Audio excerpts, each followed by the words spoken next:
In today's video, I'm going to teach you how to create a realistic film burn effect in Adobe Premiere Pro.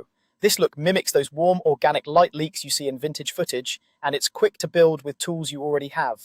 We'll start by making the glow that drives the effect. Go to New Item and choose Color Matte. When the color picker opens, select a warm tone, think a saturated orange with a hint of red. These hues feel closest to real film burns because they emulate light spilling into the camera. Click OK, then drag the new matte onto a track above your footage, placing it right where you want the burn to start.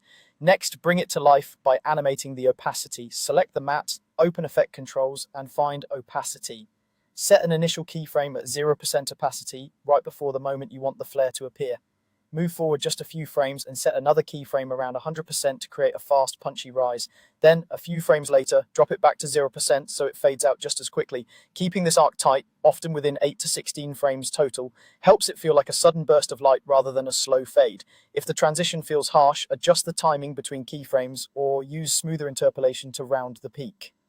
Now soften it with a glow. In the Effects panel, search for Gaussian Blur and drop it onto the color matte. Increase the blurriness until the edges feel creamy and diffused, not blocky. The exact amount depends on your resolution, but the goal is to lose hard edges and create a soft halo that spreads over the frame.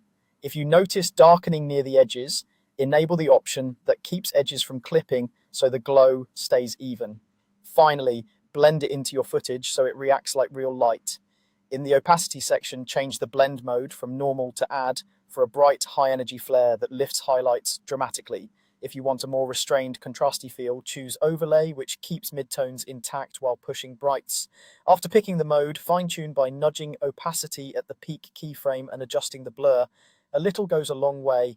The right balance makes it feel like light was captured in camera, not pasted on top. Play it back and listen to your instincts. If it feels too intense, shorten the matte or lower the peak opacity. If it's too subtle, widen the peak or deepen the orange. With these adjustments, you have a convincing, customizable film burn ready to elevate your cuts and transitions.